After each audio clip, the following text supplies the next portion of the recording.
Posibleng bumaba ang bilang ng mga sasakyan na babiyahe patungong Ilocos Region o uuwing probinsya ngayong darating na Semana Santa.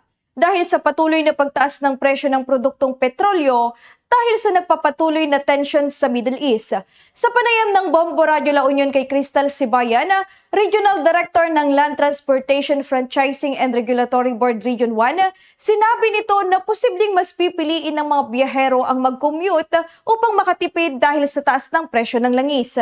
Dagdag pa ni Sibayan na mas papaigtingin nila ang pagbabantay sa mga terminals upang masigurado ang kaligtasan ng mga biyaheros. Ngayong araw, epektibo ang ika-4 na magkakasunod na linggo na big-time oil price hike. Mula nang magsimula ang tension sa Middle East, ang diesel ay tumaas ng 20 pesos and 40 centavos hanggang 23 pesos and 90 centavos, habang ang gasolina ay tumaas ng 12 pesos and 90 centavos hanggang 16 pesos and 60 centavos, at ang kerosene naman ay 6 pesos and 90 centavos hanggang 8 pesos and 90 centavos ang itinaas.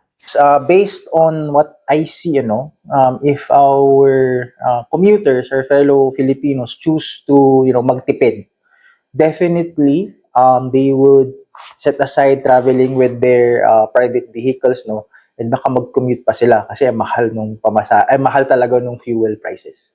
And aside from that, of course, if that's the case, assuming that's the case, then our job is to definitely mas maging present kami sa labas para ma-monitor namin yung mga kalagayan ng mga terminals. Yan ang ulat mula dito sa La Union na Bombo Alperpaskin. And this is Bombo Radio Philippines, the #1 and most trusted source of news and information. Basta Radio. Bombo!